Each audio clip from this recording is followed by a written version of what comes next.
Thinking of taking early retirement? The biggest mistake you can make is running out the door because of what Elon Musk might do. In fact, early retirement, whatever your motivation might be, requires as much planning as regular retirement. And here with some tips, federal retirement expert Tammy Flanagan. And retirement is retirement, whether it's early or at the normal time, right? And so you still need to do the same things. Exactly, Tom. And thanks again for having me today. Yeah, I remember going back to whenever Crystal City was emptying out all the Defense Department employees with Department of Navy. And I was called in, and this was in the early days of me doing this type of work. But I was called in to go to one of these movie theaters to talk to the employees about early retirement. And man, it was like a party atmosphere. They're all coming in. Hey, we're going to retire early. This is great.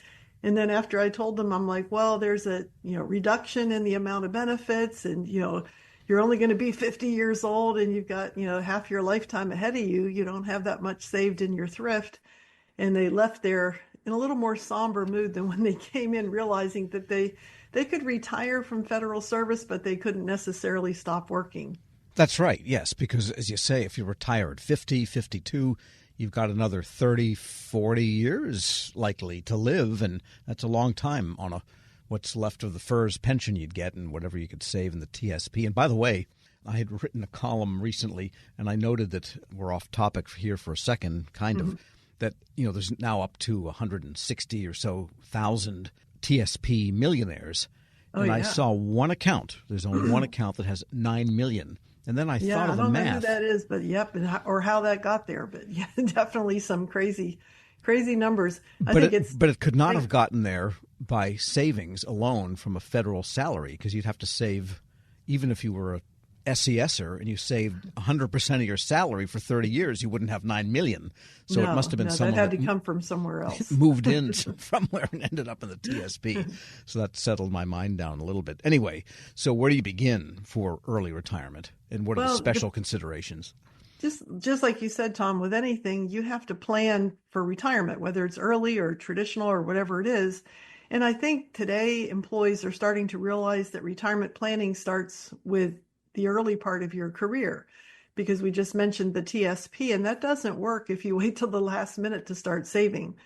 But I think if you're thinking in terms of maybe I'm going to be offered an early out, or maybe I'm going to be RIF'd at some point, and there's that element of urgency where I need to really start putting my ducks in a row and start thinking about what it is I should be doing, there are things employees can do to prepare for retirement at any age. And one is just to make sure all your service has been documented and accounted for, because nothing worse than retiring and finding out that you thought you had 30 years of service, but you really only have 19 years and 6 months. You want to make sure all that service is creditable for retirement. Some of it could require a deposit or a payment. Some people call that a buyback, to get credit for certain types of service. So that's things I think employees of any age should be doing. And be aware of the fact that your service for retirement could be different than the service you had when you came on board to be creditable for leave accrual. Those are two different things. So just a basic understanding of how this works would be really helpful. Right, and then you also, I guess, would need to review your family situation, your marital situation, if that's the case, to make sure that the right people are designated for what benefits that they are designated for. Right. Yeah. Because, while you're working, those things are kind of automatic as far as if an employee dies in service, there are certain benefits payable to your spouse and children. Employees carry life insurance typically through the Federal Employees Group Life. But when you retire, you're making decisions of those sorts. And some of those decisions come with a price tag. In other words, if you're going to leave a survivor benefit to your spouse, that's going to cause a reduction to your retirement of anywhere from 5 to 10%.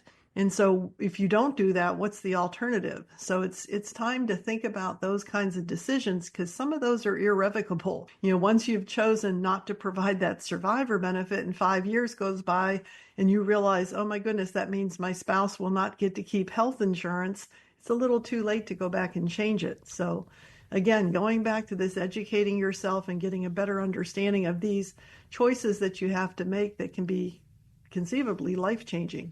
We're speaking with Tammy Flanagan. She's a principal at Retire Federal.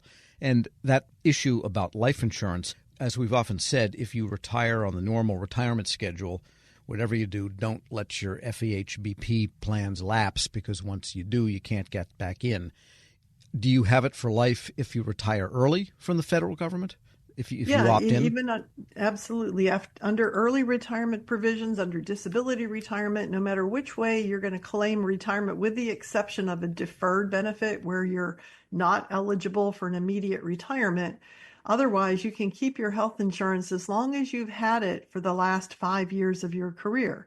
And that also pertains to an early out. So someone getting ready to retire early who, for whatever reason, didn't have coverage under FEHB the last 5 years has to take a step back and maybe start looking around for other jobs that might be subject to downsizing, because that's one benefit you don't want to leave federal service without. You might pick up health insurance through a private sector job, but that is likely not to be lifetime coverage, which might mean you have to work until you're 65 and qualify for Medicare, because it's too expensive to buy health insurance in the marketplace, especially if you're in your late 50s, early 60s with a pre-existing medical condition. Right, and the Affordable Care plans have not turned out to be all that great a deal either, have they? They're not all that affordable for everyone, right? Yeah, I have a good friend of mine, a colleague, who is paying $900 a month for herself to have health insurance under the Affordable Care Act. And it's because she's a cancer survivor and she's in her early 60s. And so they price it according to your age, and they ask you questions about your lifestyle and health. So that does affect the premiums. Right. And let's talk about the TSP for a moment. If you have some TSP, you can keep that, right? That's something, a lifetime benefit, even if you're not in the government, but you can't keep adding to it. Is that the way it works? You got it. Yeah. So you can keep your TSP account as long as you have a balance of as little as $200. The account stays open. And like you said, you can't add new money to it. However, you can transfer other qualified money into it.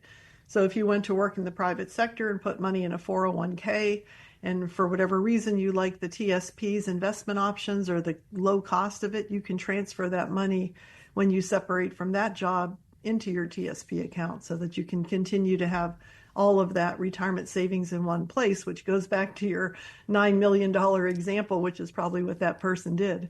Of course, we don't know how they got $9 million in savings, in qualified savings elsewhere, but they didn't get it working for the federal government so far as we can tell. But they took a downgrade to come work for the government. Well, I'm hoping they'll come forward and, identify themselves. If you're out there listening, let us know who you are and how you did it. Make an interesting interview. Sure.